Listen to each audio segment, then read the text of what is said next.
Women are initiated by nature, men by culture. Well, what exactly is initiation? Initiation is the formal admittance into a club or an organization. It is the preparation of the initiate in order to assign them adult status within a community or a society. For initiation is the transformation in which the initiate is reborn into a new role, a new personality, or a new identity. Well, in order to understand nature's role within initiation, we need to understand youth. For I think youth is the period between the ages of 14 to 21. For this is the time where teenagers are most full of potential. In this period, as a person, you have to decide, explore, kind of figure out who you are, what your calling is in this world, and how you can make that manifest. For in this time, all you have is time. And I think time is the most valuable resource, but a resource that you cannot buy things with.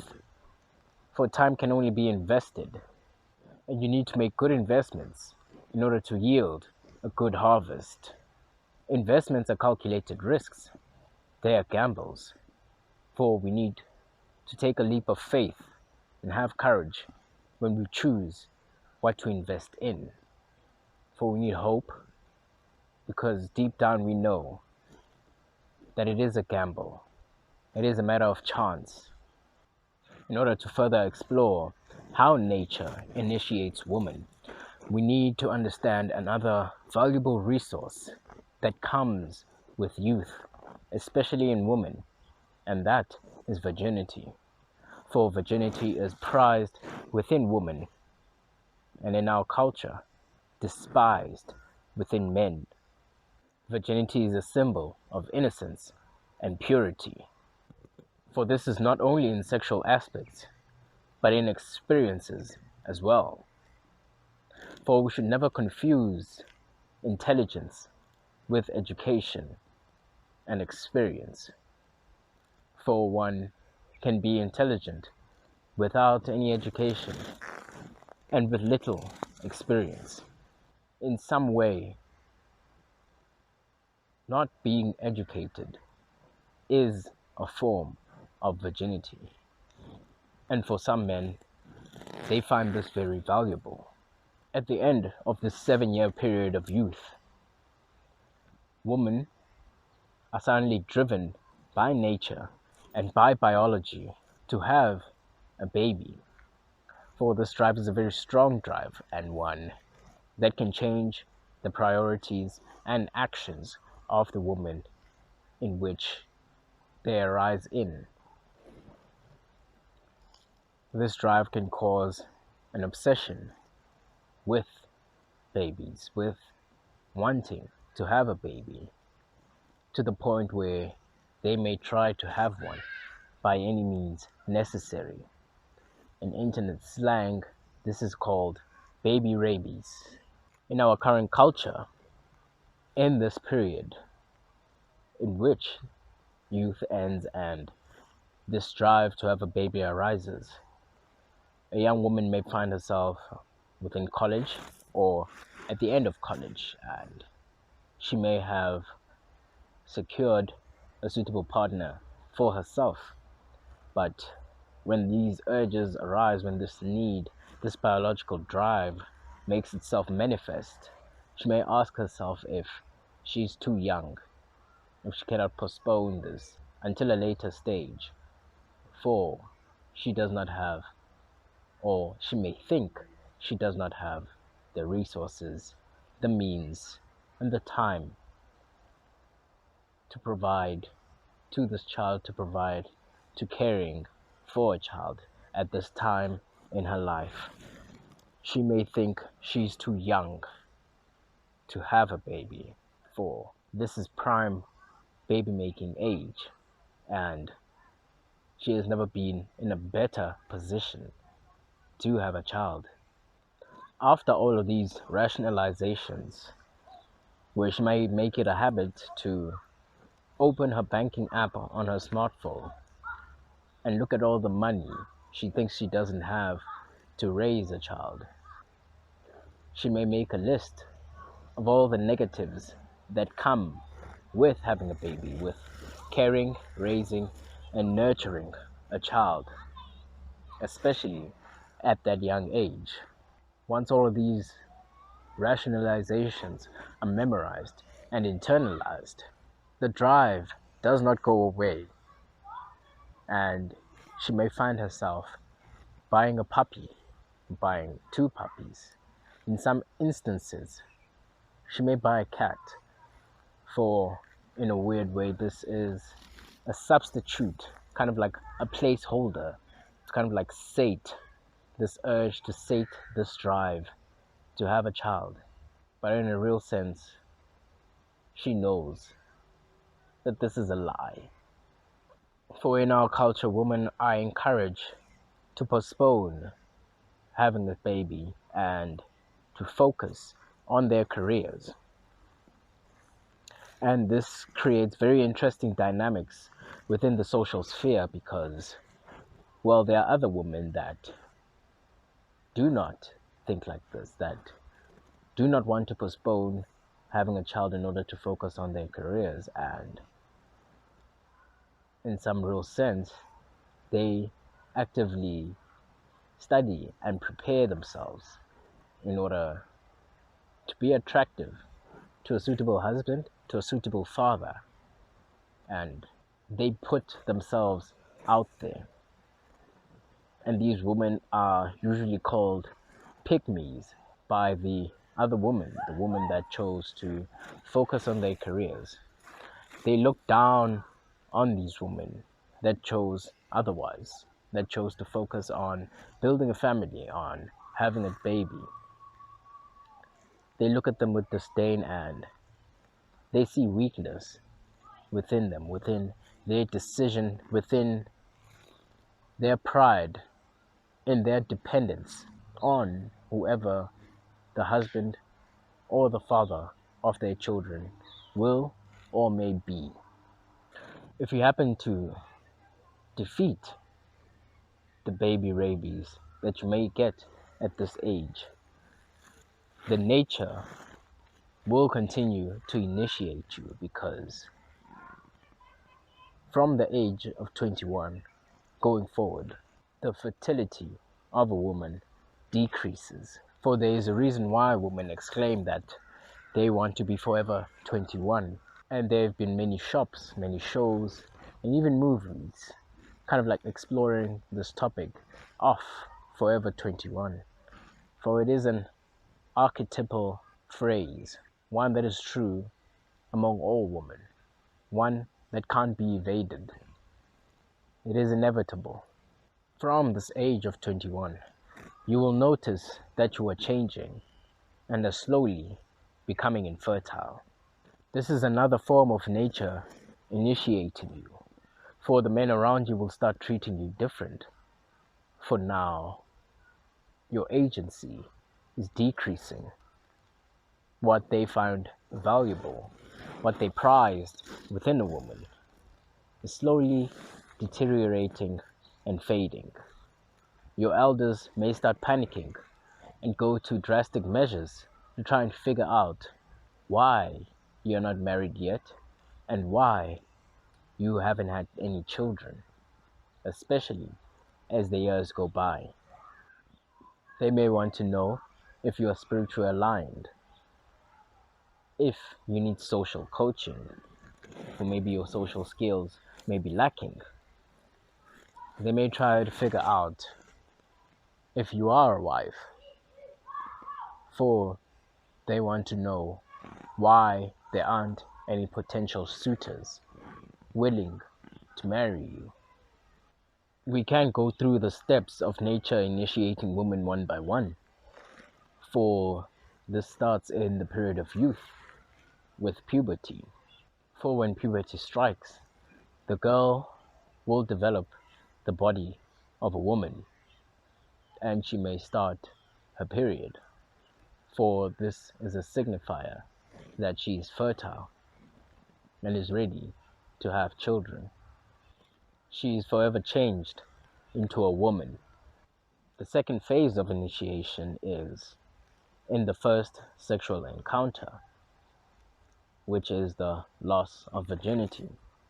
For women have a seal, a protective layer. When this layer is torn, blood is spilt. This is an initiation, a bonding, and an offering. She is forever changed into a wife. She is forever bonded, and nothing can be done to reverse this. The third part of initiation, in which for some it may never come at all, is when the woman falls pregnant. For pregnancy changes a woman's body. The hormones released during this period change her chemical and mental makeup forever. It does not matter if she carries the baby to full term or if she loses it along the way. This is an initiation. She is forever changed into a mother. For in the fourth stage of initiation, around the age of 35, she reaches the age of infertility.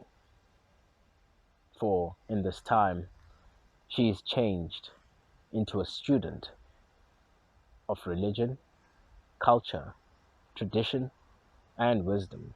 This is a period of change that is permanent and cannot be reversed.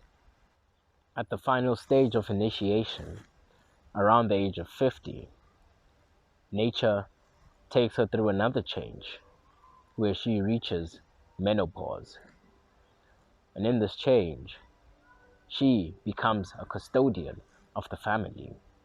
She becomes a teacher to her grandchildren and their children, passing down religion, culture, tradition, the family history, and the family practices, passing down knowledge, understanding, and wisdom to her children and her grandchildren, so that they may make better decisions and save time within their lives.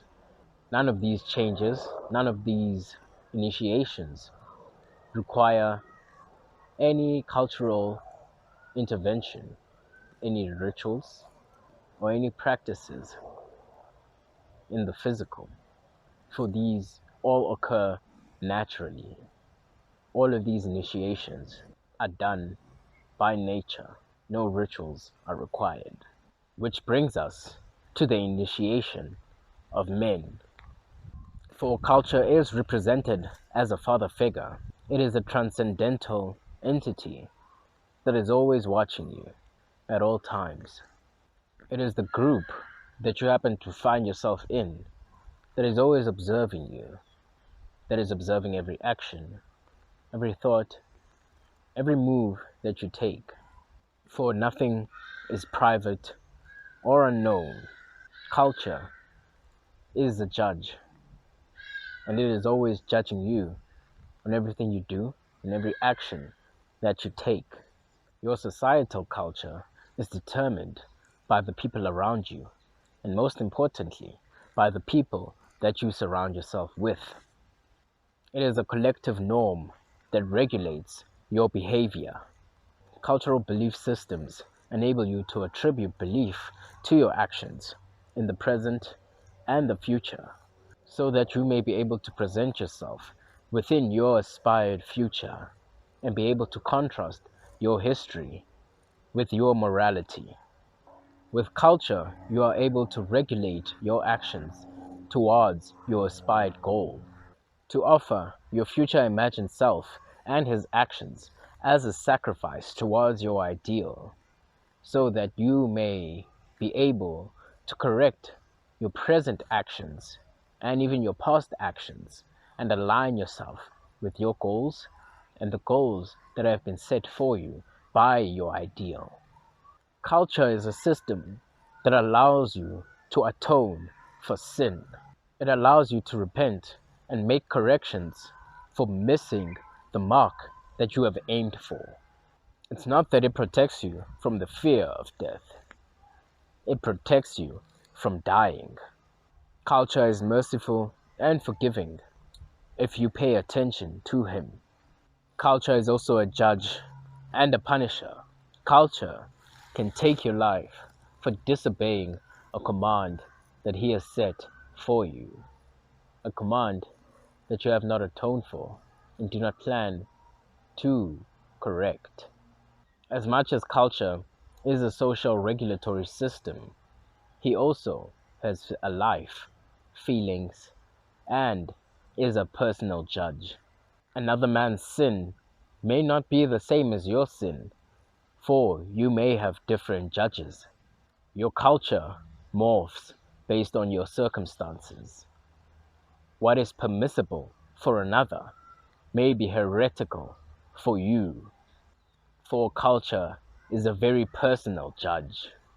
In a very fundamental way, you are your culture, for your ideas are never yours. They are embodied, historical, inherited, genetical, environmental, and ancestral.